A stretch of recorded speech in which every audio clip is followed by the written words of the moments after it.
All right. Hey, everybody. Thanks for tuning in um, to the big show. So, welcome, everybody. Thank you for joining me to the Bill Huston podcast. I have a really kind of a big presentation here for you. Okay, so we're going to talk about this Endicott battery thing. What is it? I don't know what it is. So there's Endicott. Endicott is 467 acres of toxic, contaminated downtown. And somebody had a bright idea, a bunch of politicians and a few businessmen, that it would be a good idea to bring a battery recycling facility to Endicott. And it turns out what it is it's a major component of this thing is a battery incinerator. I live on donations and grants, and I do public service work full time. I have about $500 of expenses that I can't pay this month. So I really need your help, friends. If you appreciate my work, if you appreciated this video, if you appreciate the research, the deep research that I do, you appreciate these videos that I do and have done, and here's what I've done with my life for the past 10 years. Bill Huston's fracking resume. Just go look that up. You're going to see I've done a lot of stuff, including some local work. I mean, I did a lot of state level work, but I did a lot of local work, including, we fought that Speedies permit in Endicott for about 4 years. So Google Bill Huston's fracking resume, and if you can, tinyurl.com/donate to Bill Huston. Donations are appreciated in any amount. Okay, so Bill Huston podcast. Thanks for joining us, friends. Got an interesting show for you coming up. I hope you enjoy it and hope it's instructive, and I hope it's entertaining. I put a lot of effort into this. So what do we have here? We have here this, it's called the Imperium. It's really a couple things, right? It's like there's this thing called the Imperium 3 battery manufacturing facility, and there's also this other thing called Sunjeel MCC Americas. It's like, how do these things all fit together? How do they interlock? We're going to try to break that down for you and help you make sense of this. So what we've been told is that there's going to be this gigafactory for Endicott, and it's going to be 230 to 300 jobs. Sometimes I've even read 500 jobs. That's what they're promising for Endicott, and revitalization, and in addition to the jobs, we're going to revitalize the community. But so far, it's really been kind of what I would call vaporware. The manufacturing facility, I don't know where it is. It was supposed to be here by now. It's supposed to be up and running and producing batteries before the end of 2019. This is end of November 2019, and there's no factory. So Bob Joseph did an update and said the title was something like the area is still waiting for the battery manufacturing facility, and it's not there yet. So, in 2017, September of 2017, they said coming in late 2019. And then in February of 2018, they said it's going to be here even sooner. Well, guess what? It wasn't here even sooner, and it wasn't here late 2019. Now, apparently, the head of the organization is of the C4V, I think is what it is, says that it might be late 2020. So, I don't know. So, I look at this thing as being kind of like this weird hybrid. Like, I've worked in the professional world for my whole career, and I've worked in lots of teams. And teams are, there's a lot of luck involved, I think, in having a successful business. But these bureaucrats think that they can kind of engineer this thing themselves just by throwing money at a problem. But we're going to look into with the realities here of what's really happening. So I feel like what they did was the government did this. Andrew Cuomo, the governor, created this whole thing, and his staff and his people, um, um, and they have great dreams. And I'm going to give them the benefit of the doubt and say that these people really do want to bring jobs here, but they want to do the right thing for the people. But somehow, eh, what we're getting is not what they're promising, and we're going to try to figure that all out today. So I feel like that they go out in the jungle and they grab this one thing, and it's like, and they grab this other thing. It's like, and he doesn't look too happy, and they try to, they try to put these things together and make babies. So, there's the Endicott Gigafactory, hundreds of high-paying jobs, revitalization. He's kind of ugly little bastard, but sorry, he's kind of DOA. Doesn't exist. It's like you can't force it. I feel like the government is trying to force this thing, trying to throw money at this thing. How do we change the economy to the renewable economy? How do we revitalize the southern tier of New York? How do we create jobs? These are all great questions. I'm just not sure whether how this is being done it's really working. They think that they can just sort of throw money at the problem and make a miracle happen. So the next thing is, what is this thing? Is it an incinerator or is it a kiln? Because in a lot of the permit documents, it talks about a kiln, but really, it's two different words, and the words have different connotations.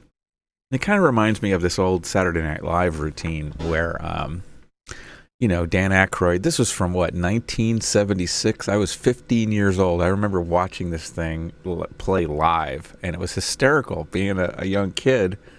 It was some of the funniest stuff. So the premise of this skit is that, Dan Aykroyd and Gilda Radner are husband and wife, and they're having a fight over whether shimmer is a floor wax or a dessert topping. And then Chevy Chase comes along and says, hey kids, don't fight. Shimmer is a floor wax and a dessert topping. And it's hysterical. Just go look that up. It's really funny. But that's what I get for this. Is it a battery? Is this Endicott battery thing? Is it a production facility or is it waste treatment? Is it a kiln or is it an incinerator? Seems like they're playing fuzzy games with these words. So, technically speaking, let's look functionally at what's the difference between an incinerator and a kiln, okay? So, what's the temperature at which they operate? Well, they both operate between about 600 to 900 degrees Celsius. It's really hot. And, okay. And then, do they change the chemistry? Well, an incinerator changes the chemistry, but a kiln does too. So they both change the chemistry. And does it work by oxidation or reduction? They can both work either. And, either an incinerator or a kiln can be an oxidation process or it can be a reduction process. It all depends. Does it involve gasification? Yeah. Yep, could. Pyrolysis, which is this high temperature. Pyrolysis generally implies that it's metals refining. They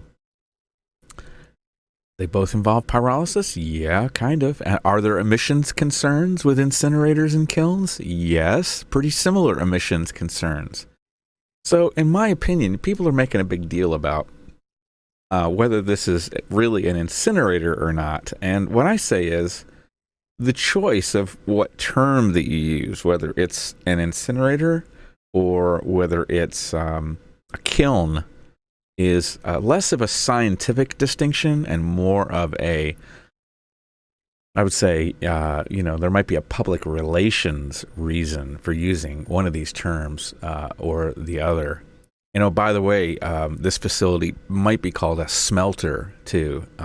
Very similar. So an incinerator, a kiln, a smelter.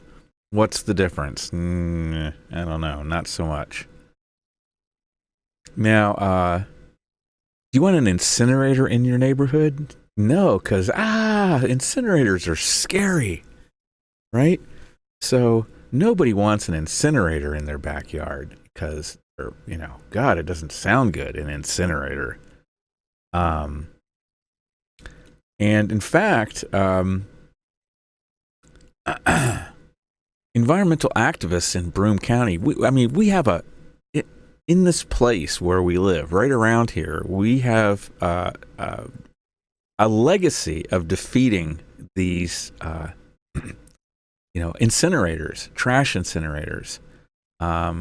This is not exactly, I would say, trash incinerator what we're talking about here. It is. It's a different kind of trash. It's instead of general household and industrial waste, it's one specific kind of trash, these batteries that are depleted. But anyway, so in 1992, what happened? And there's people that still live here. People like, I've heard Chris Berger, Jack Gilroy. I mean, I know these guys. I've worked with them for years and years on various different projects and, seen them around. There was going to be this $80 million facility somewhere in Broome County, and it was going to bring in 40,000 tons per year of garbage, I think mostly from New York City, and it was going to burn it. And, people got together, local, I don't know what groups were around back in 1992. I don't know if the Sierra Club Susquehanna group was around, but people got together and they raised such a fuss that it was one of those deals where it was killed because the sponsor withdrew the application. They said, we're giving up. We're not going to, it doesn't look good here. We're going to be spending too much money fighting these people. And then our neighbors to the south in Susquehanna County, New Milford, they actually just recently defeated their own waste incinerator. It was called Tyler Corners in New Milford, and it was a 114-acre facility, and it was targeting 105,000 tons per year of some kind of waste. They weren't even sure what kind of waste it was going to become. It was going to be fracking waste, household waste, industrial waste. It was just, nobody knew. So we do have this legacy of defeating these incinerators here. And we might even want to include, not really an incinerator, but back in 1990, this was a little bit closer to western New York. Allegheny County defeated a low-level nuclear waste dump in the county. And it was such a successful movement that they were able to kill the plan. There were supposed to be multiple of these dumps around the United States, and they killed the whole project nationwide. So I highly encourage you to go watch this film. Look up on YouTube. My name is Allegheny County, and that was posted on Shell Shock Media. Who's Shell Shock Media? Well, Chris McConkey was the brainchild, but I used to work with him on this project, and I actually uploaded this video. So check out My Name is Allegheny County. This is a classic film having to do with nonviolent resistance and causing change, getting the change that you want for a local community, basically deciding what kind of projects that come to the community.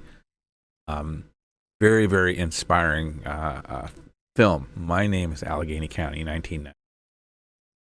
But if we're talking about a kiln gives you memories of eighth grade art class, where you're making pottery and you made an alien face or something like that. So it brings up these good memories, and it brings up these good memories of this this silly art teacher that you had at Maine Endwell school.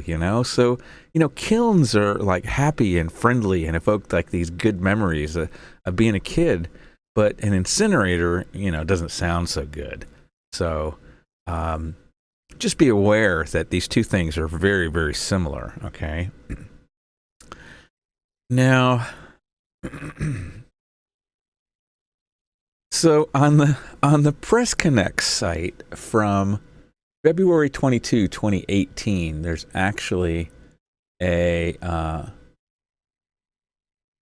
Governor Cuomo goes around to the different regions and gives like these kind of state of the region, and he talks about all the great things that he's doing for the region. And, you know, if you find his YouTube channel, you just find lots and lots of these videos. He goes to Buffalo, he goes downstate, he goes Adirondacks.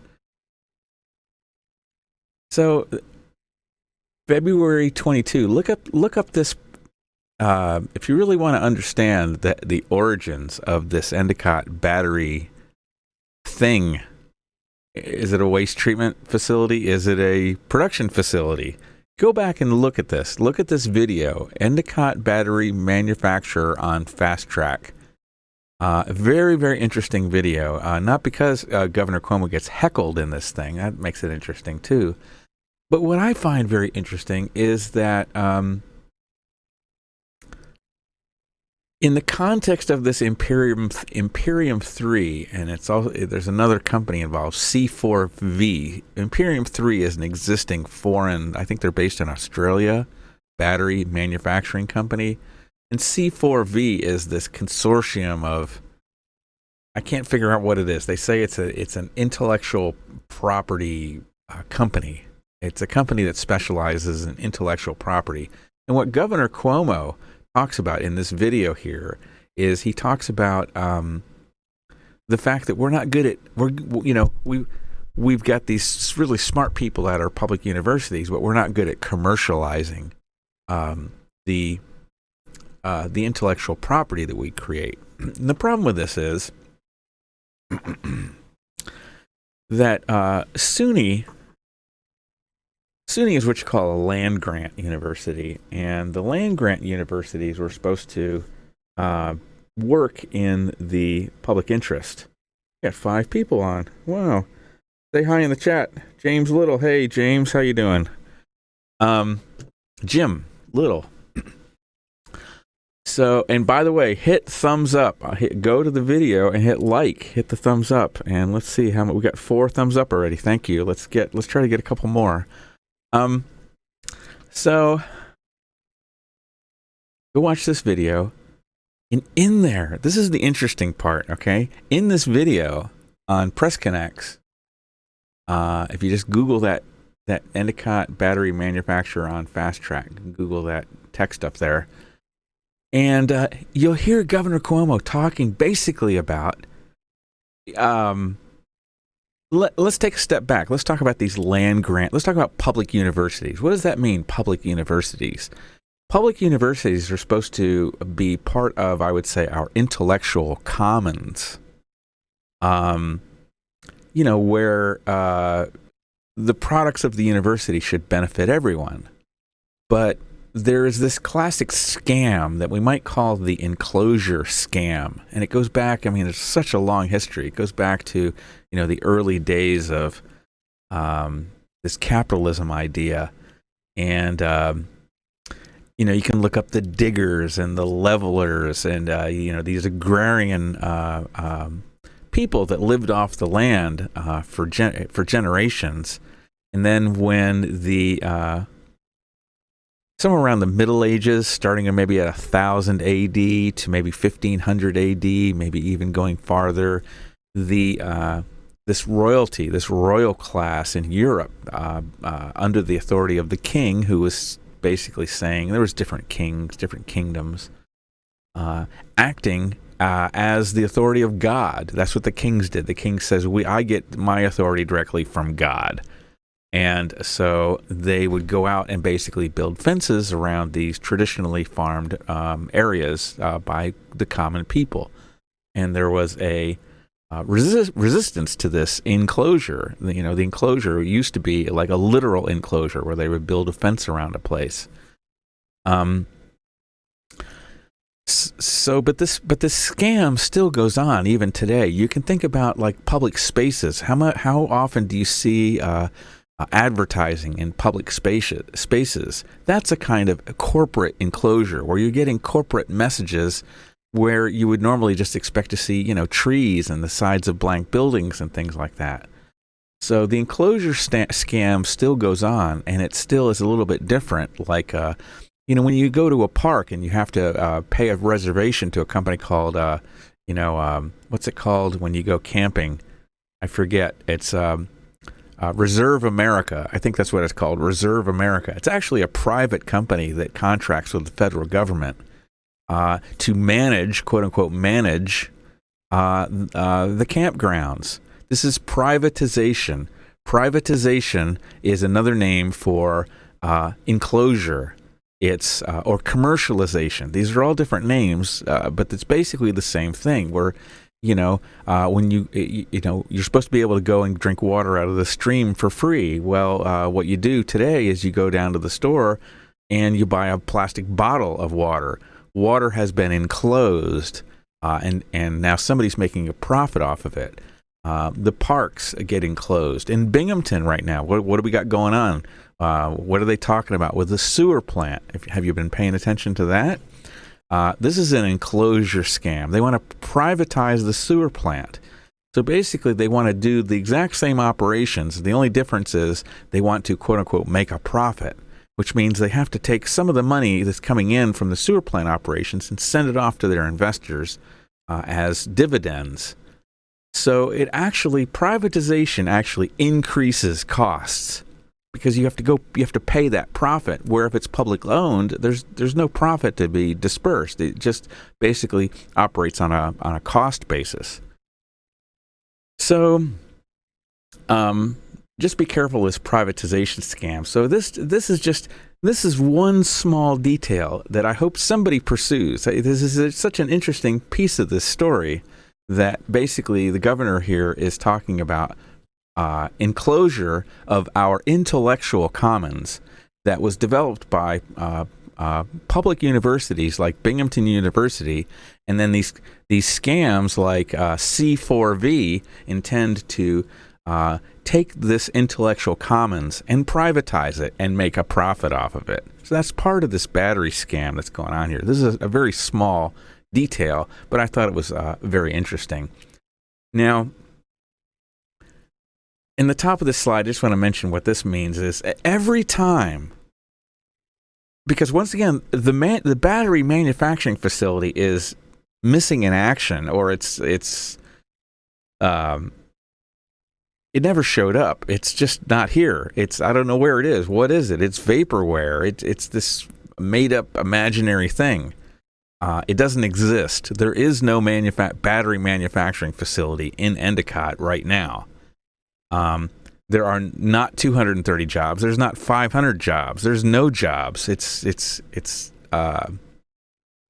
nothing going on with the battery manufacturing. But what's in front of us is battery disposal, which is dirty, dangerous, minimum wage jobs. It's basically, if you ever, if you live around here, if you live around Endicott, there's a company called Geodis that rents space up in here on campus, and Geodis is what everybody calls.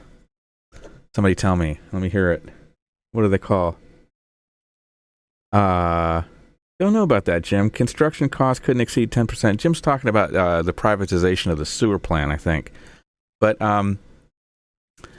Geodis, what do they call Geodis? They call it crash and bash, and that's what it is. It's minimum wage jobs. It's dirty. It's dangerous. You can get cuts from you. You basically get in these piles of old computer parts, e-waste, smash it up, try to reclaim different bits out of it. Metal here and plastic, and sometimes they collect high-level things.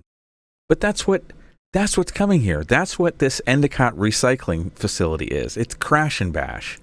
And but every time they mention it in the press, they always talk about this manufacturing facility.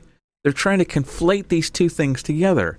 That's why it's really easy for somebody just looking at this thing to get confused about what this is, because every time they mention this, they say it's manufacturing. It's manufacturing. It's not manufacturing. It's crash and bash. So this is what we were promised, 230 to 300 jobs. Sometimes they say 500. State-of-the-art gigafactory by the end of 2019, right? This is what they promised. And even when even the recycling operation said they were going to bring in 86 jobs, and they said the average salary is topping $50,000. I have to try to fix It just seems like a kind of a bait and switch, if you ask me, because it's like, where's the incinerator? Oh, you mean the battery production facility? So I just think we're gonna get maybe a couple of dozen, 24. I don't think it's gonna be anything close to 86. Not starting out. And it's most likely going to be minimum wage jobs, and it's going to be dirty and dangerous jobs. So it's like, here's the bait and switch, right? It's like, hey kids, who wants high-paying jobs at the manufacturing facility? It's like, yay, we do, yay! And then they're like, well, sorry, we ran out of those. We ran out of the high-paying manufacturing jobs. But how about some minimum wage crash and bash at the incinerator? Would you like those? And it's like, yeah, you're scaring me, Bobby. You're scaring me. Crash and bash. This is the bait and switch. We were promised manufacturing, and we got crash and bash. So that's the bait and switch. So just to wrap up this first section here, and I'm going to check the chat here and see if anybody wants to engage and ask questions, go interactive. We have to take action, okay? We have to write to the DEC and demand some basic things. So get out your notepad, or just come back out. Once this video is done, you can back up and jot down these things, and jot down this phone number, 607-753-3095. Make this thing ring off the hook to Joseph Dlugolenski. Let Joseph know that this community, we're not going to sit back and let them install this thing without any resistance from the community. Here's the email address, dep.r7@dec.ny.gov. People live here in Endicott. We breathe this air. Our lives matter. Endicott matters. Everybody thinks that Endicott is already contaminated, therefore you can just bring whatever kind of crash and bash, waste disposal, like stink trucks. It all comes to Endicott because everybody just thinks Endicott is written off. Well, that's unacceptable. And this is an environmental justice community here, and we're going to be talking about that coming up pretty soon, the environmental justice aspects of this. So here's really what I'm going to suggest that we ask for. There's an error on that slide. I don't think I can fix it easily. But we want a public hearing, number one. We want a public hearing. They want to ram this thing through without even having a public hearing in Endicott. The DEC guy offered to meet with some of us after this dog and pony show that happened a couple of weeks ago in Syracuse. Yeah, come on up to Syracuse. You can meet in my office. Come on. That's not acceptable. So we want a public hearing. We want a full Type 1 seeker. Seeker is, where we go? Seeker is State Environmental Quality Review Act. Sometimes they write it SECRA with an A on the end. We want a full Type 1. We want a full Type 1 seeker with an environmental impact statement, an EIS, okay? That's our second demand. Our third demand, invoke Commissioner Policy 29, which is about environmental justice. They just signed off on it, said, wait, this isn't an environmental justice community. And they, as far as I can tell, they didn't do any analysis. They just said, nah, we're not going to do it. We're going to have a whole segment about environmental justice coming up. So the smokestacks off of Building 259, they're right now at 111 feet. Well, what's the problem with that? The problem is the surrounding hills are 288 feet. So how about we raise the height of the stack? I'm not saying we're going to allow this thing under any conditions, under any circumstances. But if we do allow it, maybe raising the height of that stack would be more helpful, because it's going to help distribute the fumes and the chemicals over a larger area, okay? And right now, because of the terrain, all of these heavier than air compounds are going to settle in the valleys, and that means downtown Endicott is going to be covered with, this fog of heavy metal, microparticles, sulfur dioxide, dioxins, formaldehyde. That's cancer causing. They're going to be emitting cancer-causing things into the air in Endicott to make money, and they're fast-tracking it. The government, Governor Cuomo, the DEC, all of your representatives, Donna Lupardo, you think Donna Lupardo is a good Democrat and you think that she protects the environment, call her up and ask her why she's promoting this thing. Because it's, it's a few crash and bash jobs and at the expense of our breathing air, the air that we breathe. And Donna lives downwind. Now, Donna lives up in the hills, so maybe she won't, maybe she'll be immune. She won't be breathing it. So, maybe she'll do her shopping at Wegmans, which is far enough away. She's not going to be coming. I don't ever see her in the Price Chopper.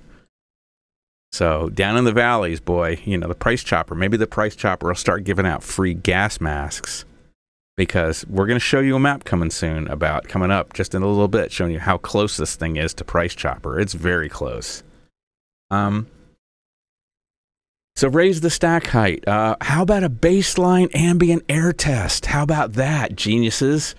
Let's see, prove to us that this thing is so safe. Let's get us a decent ambient air test, multiple locations all over downtown, and let's take multiple samples, or let's do continuous sampling. They have these continuous sampling spec meters down in Susquehanna County. Why can't we get something like that around here? Continuous measuring. Because, they play games with when they do the releases. If you do open your canister up at 4 o'clock in the afternoon and they release all the nasties overnight, guess what? You might not going to catch them in the canister. So there are certain things we can test for continuously.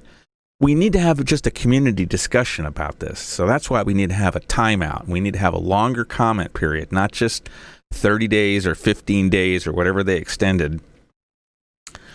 We have been brutalized by industrial contamination here in Endicott and in other places around, but we're talking about Endicott here. So there's a lot of sick people. I know people that have lost their kids due to rare cancers. I know people that have lost their parents, their mom, their dad. They've lost other family members. This is a cancer cluster in Endicott. Let's go look at that really quick, right? 467 acres. Do you see that? That's what we have right now. 467 contaminated acres. And you want to bring an incinerator here? I don't think so. Not without a fight. We are going to fight. We're going to fight this incinerator. But we need your help, friends. We need your help. We need other people to get engaged here, because we have a very, very small group. We've got 4 or 5 people really working on this thing with any kind of passion or interest. So there's going to be a lot of opportunities we're going to talk about in this podcast. It's going to be a long podcast, but I'm going to break it up into smaller sections. You don't have to watch it all right now. You can tune in, you have to go do something, that's fine. We're going to keep broadcasting until we get through all this material. So there's going to be more information on the Bill Huston Podcast blog. If you just type Bill Huston Podcast into Google, you're going to find my blog. You're going to find the YouTube channel, but you're also going to find this page, my blog page. So there's supplemental information here. I'm going to try to put stuff into the text description after the live stream is done, so you can look there too on the video description. But also be sure to go to the Bill Huston Podcast blog, and that's at blogspot.com. BillHustonPodcast.blogspot.com. And once again, share this video on Twitter, share it on Facebook. Please be sure to subscribe to the Bill Huston Podcast on YouTube, and be sure to give a like, give a thumbs up right here, bing, and that really helps. That turns on additional features.